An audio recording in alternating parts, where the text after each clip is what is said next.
Bismillahirrahmanirrahim. Assalamualaikum warahmatullahi wabarakatuh. Kembali lagi bersama saya Fauzan Azim.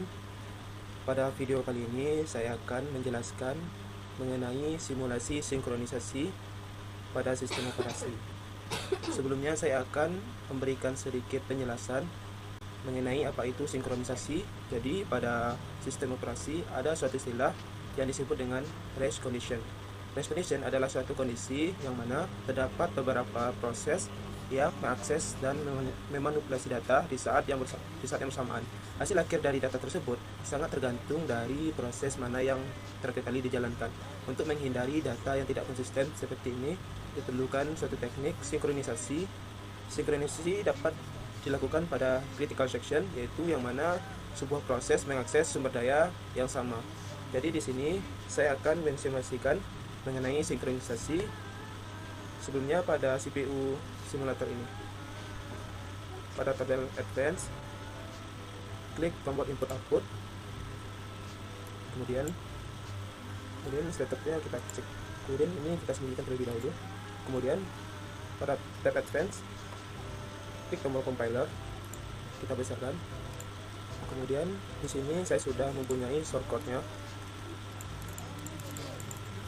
Jadi di dalam shortcode ini sebelumnya saya akan copykan terlebih dahulu. Oke, kita pastikan ke program short-nya. Jadi pada code ini terdapat variabel G, variabel global, kemudian terdapat dua thread, yaitu thread 1 dan thread 2. Thread 1 dan thread 2.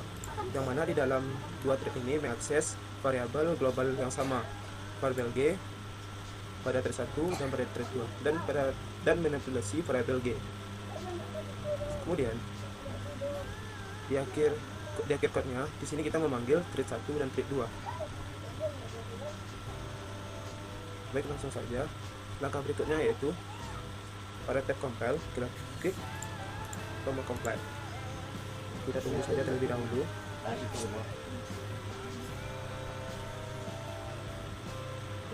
Baik, sudah. Itulah hasilnya. Pada tab assembly code ini, pada bagian base address, kita hilangkan checklistnya. Kemudian ini kita ubah menjadi 100. Itu sudah, kita klik load on memory. Ini sukses. Berikutnya, kita bisa lihat di sini pada program list sudah ada satu program yang terdaftar di sini. Langkah berikutnya yaitu kita klik pada tombol OS, kita besarkan. Kemudian pada tab view kita klik view process list. Di sini proses listnya masih kosong. Kemudian pada tab program list kita klik nama programnya yaitu critical regression. Kemudian klik tombol create new process. Baik, di sini sudah ada nama prosesnya pada ready process atau ready queue. Kemudian jangan lupa kita pilih round robin pada schedulernya dengan teksnya 10. Baik, kalau sudah kita cepatkan. Kalau sudah, kita klik tombol start, lalu kita buka konsol outputnya dan juga proses listnya. Di sini ada dua thread, yaitu thread 1 dan thread 2. Baik, kita tunggu prosesnya terlebih dahulu. Jadi masing-masing threadnya ini berjalan dieksekusi setiap 10 detik karena kita menggunakan algoritma penjadwalan yaitu round robin dengan 10 detik. Kita lihat hasilnya bagaimana. Thread 1 G sama dengan 25.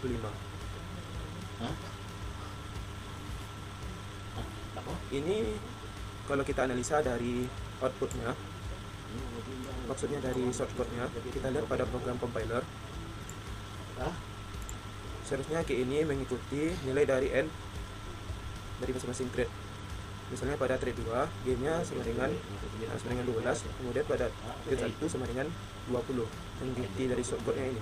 Karena di sini kita tidak mensinkronisasi kedua thread ini, maka variabel G ini akan diakses nilainya secara bersamaan oleh thread 1 dan thread 2.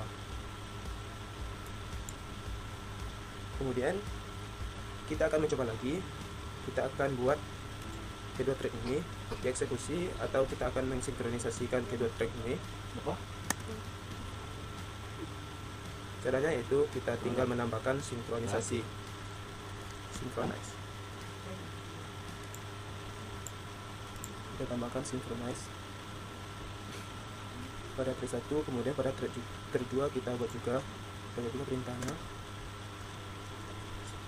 synchronize.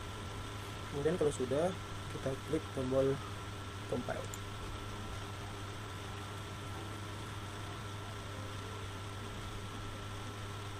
Kemudian sebelum kita login ke memori, kita harus membersihkan program yang tersedia pada CPU simulator ini.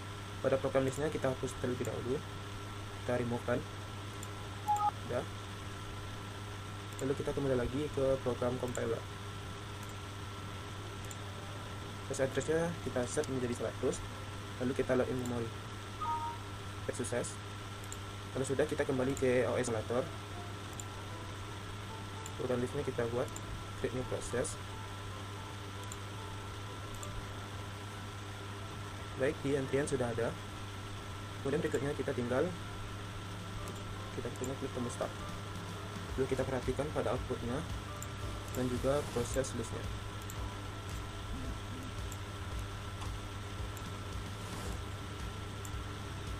Bisa kita lihat di sini outputnya sudah terlihat jelas berbeda dengan output sebelumnya yang kita eksekusi tanpa sinkronisasi.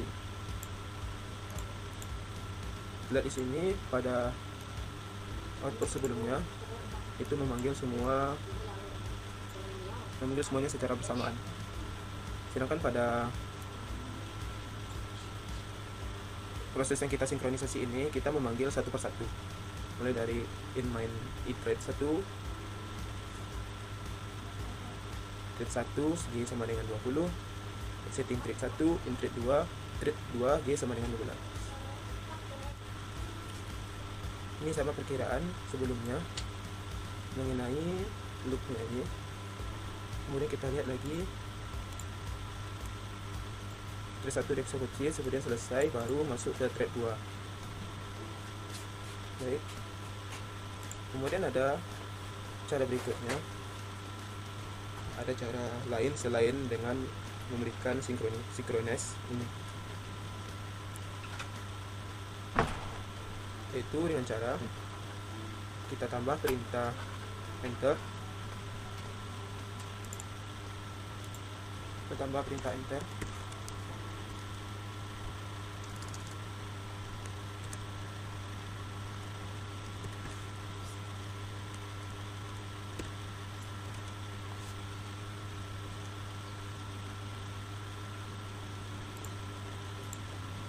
Dan pada bagian ini kita berikan perintah link. Pada thread 2 juga sama, kita hapus sinkronisasi, kita berikan perintah enter.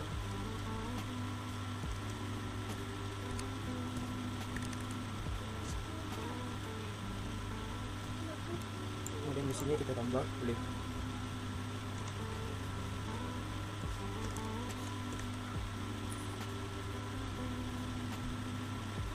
Kita klik compile, kita tunggu. Kemudian jangan lupa pada CPU simulatornya kita hapus programnya terlebih dahulu. Klik remove program, klik remove program. Kemudian kita kembali ke program compiler. Cache address-nya kita set menjadi 100, baru kita login memori kan. Baik, sudah sukses. Berikutnya kita buka OS simulatornya. Kemudian pada program listnya kita create new process.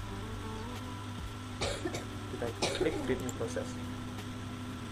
Kemudian kalau sudah muncul nama prosesnya pada antrian, kita klik tombol start. Lalu kita lihat pada konsol outputnya dan juga proses listnya.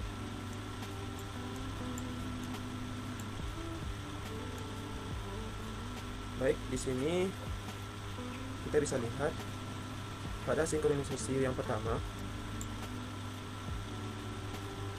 threadnya ini dijalankan terpisah secara keseluruhan threadnya. Sedangkan pada sinkronisasi yang kedua ini Metode sinkronisasi yang keduanya ini kita hanya melakukan sinkronisasi pada baris code yang mengakses variabel globalnya saja, yaitu pada variabel g. Jadi di sini yang kita sinkronisasikan yaitu thread 1 dan g sama dengan 20. Kemudian berikutnya thread 2 g sama dengan 12. Kemudian exiting thread 2. Metode atau teknik sinkronisasi yang ini ataupun yang sebelumnya ini sama-sama bisa digunakan untuk mensinkronisasikan proses-proses yang mengakses sebuah data atau sumber daya yang sama di saat yang bersamaan. Yang mana ini tadi sinkronisasi yang pertama dan ini sinkronisasi yang kedua. Baiklah, sekian dari saya. Mohon maaf segala kesalahan dan kekurangannya. Wabillahi taufiq wal hidayah. Wassalamualaikum warahmatullahi wabarakatuh.